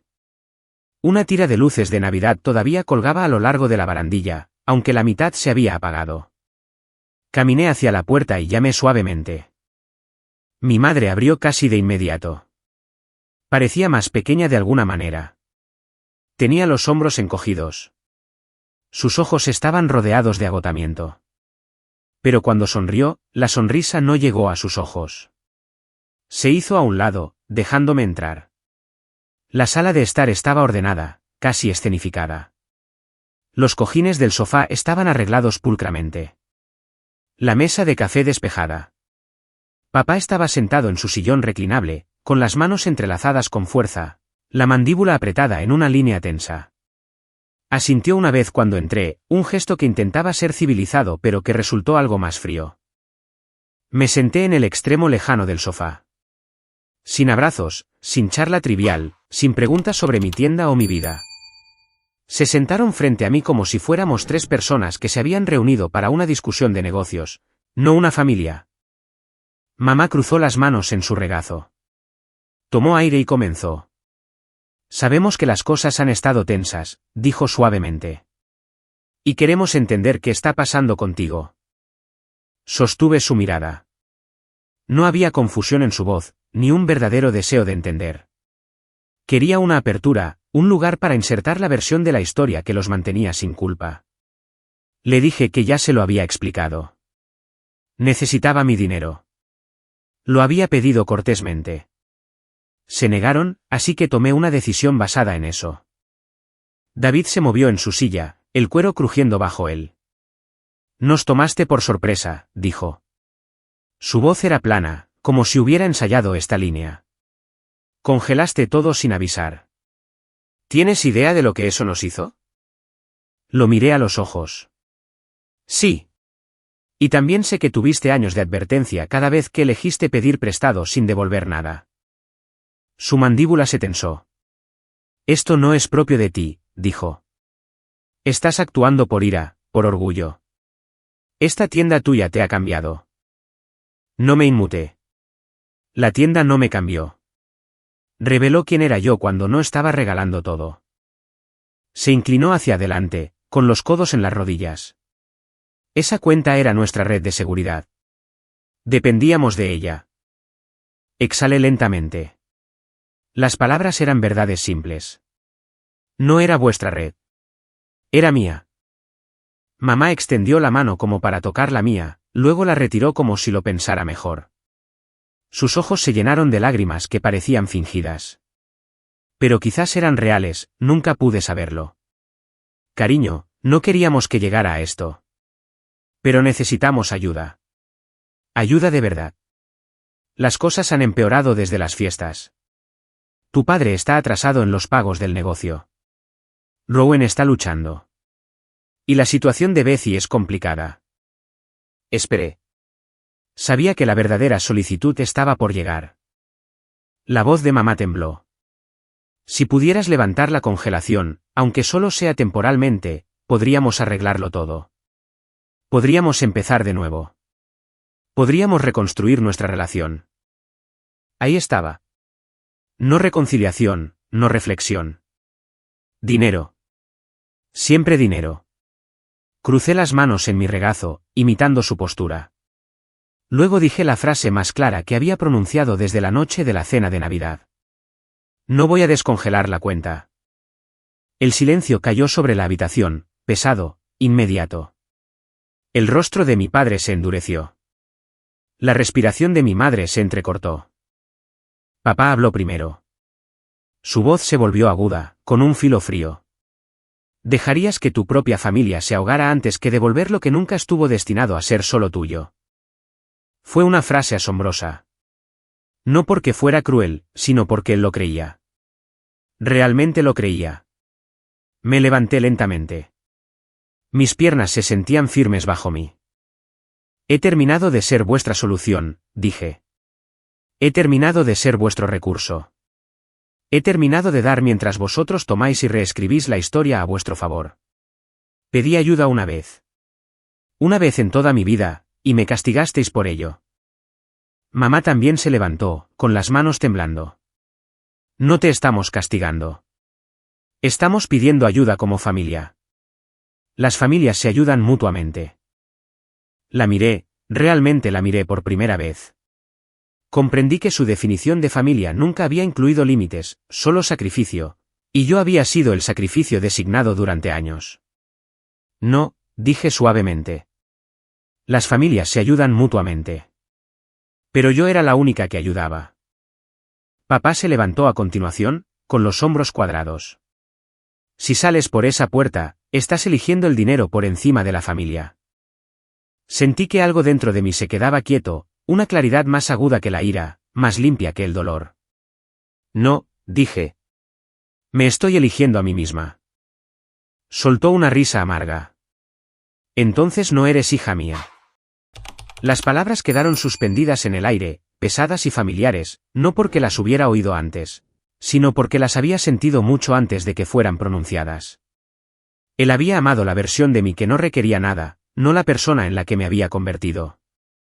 Mamá susurró mi nombre como si eso pudiera hacerme volver, como si la historia por sí sola pudiera deshacer la verdad. Retrocedí hacia la entrada. Esta fue vuestra elección, dije, no la mía. La voz de David atravesó la habitación por última vez, más fría que el invierno de afuera. No vuelvas aquí pidiendo nada. Asentí. Nunca lo haré. Caminé hacia la puerta principal.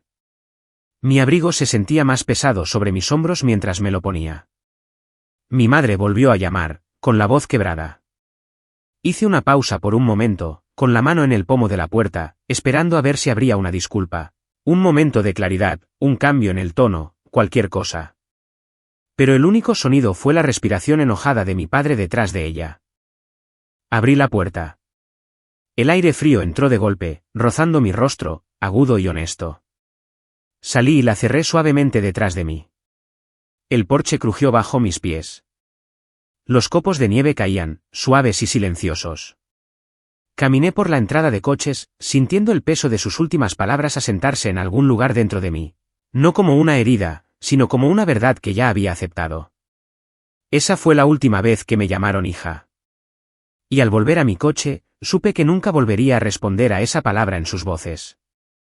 El frío se asentó a mi alrededor mientras caminaba hacia mi coche, pero dentro de mi pecho, algo se sentía extrañamente silencioso, como el aire después de que una larga tormenta finalmente decidiera descansar. Arranqué el motor y me alejé de la casa sin mirar atrás. Las ventanas de la casa de mi infancia brillaban detrás de mí, pero parecían luces pertenecientes a extraños. El viaje de regreso a Dublín fue sorprendentemente suave. Las carreteras estaban despejadas, el cielo amplio y pálido, y por primera vez en meses, sentí que la tensión en mis hombros se aflojaba. Esperaba que el dolor me golpeara como una ola. En cambio, solo había una sensación de claridad, como si algo dentro de mí finalmente se hubiera realineado. La vida se acomodó en un nuevo ritmo en las semanas siguientes. The Willow Fen pasó el final del invierno con una firmeza que me sorprendió. Los clientes entraban, envueltos en bufandas y abrigos gruesos, con los rostros rosados por el frío. Cogían velas, sentían la suavidad de las mantas de punto y preguntaban por nuevas piezas de artistas locales. La tienda se sentía cálida y vivida. Se sentía amada. Se sentía como un lugar construido con las partes de mí que nunca habían pertenecido a nadie más. Una tarde a finales de febrero, estaba cerca del mostrador con un nuevo envío de cerámica. La luz que entraba por las ventanas delanteras hacía que el esmalte brillara en tonos de verde suave y crema. Nora entró desde la parte de atrás cargando cajas y tarareando en voz baja. Me sorprendió mirando la exhibición y vio la mirada distante en mi rostro. ¿Estás bien?, preguntó. Asentí. Sí. Creo que sí. Sonrió, del tipo de sonrisa que deja que el silencio se asiente cómodamente. Nos movimos juntas por la tienda, arreglando estantes y actualizando etiquetas de precios. Había algo curativo en la simplicidad de esas tareas, la forma en que pequeñas acciones podían unir un día. Más tarde esa noche, cuando la tienda estaba en silencio y el último cliente se había ido, me senté en el taburete detrás del mostrador y abrí mi cuaderno. Durante semanas, había estado tratando de poner en palabras la verdad de lo que había sucedido. No para explicárselo a nadie más, sino para verlo claramente por mí misma. Escribí una frase, luego otra, y lentamente la verdad que había vivido debajo de todo finalmente se hizo visible. El $1.200.000 que le conté a mi familia nunca fue el total de mi premio de lotería. Era solo la parte que elegí compartir y la parte que elegí perder. Cerré el cuaderno y puse mi mano sobre él. La verdad se sentía sólida, limpia. No un arma, no una jactancia, solo un hecho que finalmente me había ganado el derecho de decir en voz alta, aunque solo fuera para mí misma. Cuando gané $10,8 millones en 2019, podría haberlo mantenido todo oculto. Podría haberlos excluido a todos por completo. Pero en ese momento, creía que compartir mi suerte fortalecería nuestro vínculo. Creía que mostrar generosidad nos acercaría más. Creía que el amor crecía al dar. En cambio, dar había revelado la verdad no sobre el dinero, sino sobre la lealtad, sobre la expectativa, sobre la diferencia entre ser amada por quien eres y ser valorada por lo que proporcionas. Lo que perdí no fue solo dinero. Perdí la ilusión de quien era mi familia. Perdí la fantasía de que algún día me verían completamente. Perdí la esperanza de que el amor por sí solo pudiera arreglar lo que estaba roto mucho antes de que tuviera un billete ganador. Pero lo que gané fue más silencioso e infinitamente más poderoso. Me gané a mí misma. A medida que el invierno se convertía en principios de primavera, The Willow Fen se acomodó en un pulso constante. La tienda tuvo meses buenos y otros más lentos, pero cada semana se sentía más estable que la anterior. Aprendí a confiar en mis instintos. Aprendí a respirar a través de la incertidumbre. Aprendí a elegirme a mí misma sin disculpas. A veces los clientes se quedaban y me hablaban de sus vidas, divorcios, hermanos distanciados, hijos que ya no llamaban, padres que nunca aprendieron a verlos. Escuchaba, reconociendo el dolor familiar detrás de sus historias, el dolor de ser pasado por alto en el lugar donde necesitabas importar más. Un sábado por la tarde, una mujer de unos 60 años se detuvo junto a la exhibición de velas y dijo algo que nunca olvidé. Dijo, la familia no es quien te ama más fuerte, es quien te ama por más tiempo. Llevé esa frase conmigo mucho después de que saliera por la puerta. A finales de marzo, recibí un mensaje de una amiga de la infancia llamada Tessa. Dijo que se había encontrado con mi madre en la tienda de comestibles y que mi madre parecía cansada, casi desvanecida. Dijo que esperaba que las cosas finalmente se arreglaran entre nosotras. Le di las gracias, pero por dentro, sabía que arreglar las cosas ya no era el objetivo. La paz no siempre era una reunión. A veces la paz era distancia. A veces era elegir no reabrir una herida que solo sanó porque dejaste de tocarla. Una noche, después de cerrar la tienda, me senté sola en el suelo con una taza de té, observando las luces de afuera parpadear en las paredes. La tienda se veía hermosa, cálida y estable. Y por primera vez en mi vida, sentí que había construido un hogar con mis propias decisiones en lugar de las expectativas de otros. Me di cuenta entonces de que perder a mi familia no me había roto. Me había clarificado. Había pasado años creyendo que necesitaba ganarme mi lugar dentro de su mundo. Pero la verdad era más simple. Nunca había pertenecido a su historia. Solo interpreté un papel que necesitaban hasta que ya no lo hice. Ahora me pertenezco a mí misma, y eso era suficiente. A veces los clientes me preguntaban si todavía hablaba con mi familia. Les decía la verdad, no a menudo, no realmente, ya no. La mayoría de la gente asentía con silenciosa comprensión. Algunos parecían sorprendidos, pero casi todos decían alguna versión de lo mismo. A veces la distancia es más saludable que una disculpa. En el primer día cálido de la primavera, abrí la tienda temprano y me quedé un momento en la entrada, dejando que el aire fresco entrara.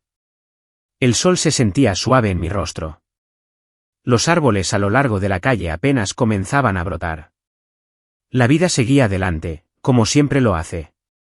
Pensé en lo que había perdido, no una familia, sino el sueño de una, no dinero, sino la creencia de que dar nos salvaría, no amor, sino la ilusión de cómo se había visto el amor en esa casa. Luego pensé en lo que había ganado, respeto propio, estabilidad, claridad, mi propia voz, una vida construida con decisiones en lugar de culpa. Ese intercambio valió todo. Esta noche, mientras estoy sentada en mi apartamento, con la suave lámpara brillando a mi lado, finalmente puedo contar mi historia sin temblar, sin dudar de mí misma, sin preguntarme qué podrían pensar los demás. La cuento como sucedió. La cuento como la viví. Y la cuento con la sensación de paz que proviene de elegir la verdad por encima del silencio. Si alguna vez te han dicho que eras demasiado o no lo suficiente para tu propia familia, recuerda esto: el silencio puede ser poder, y la verdad puede ser la venganza más ruidosa.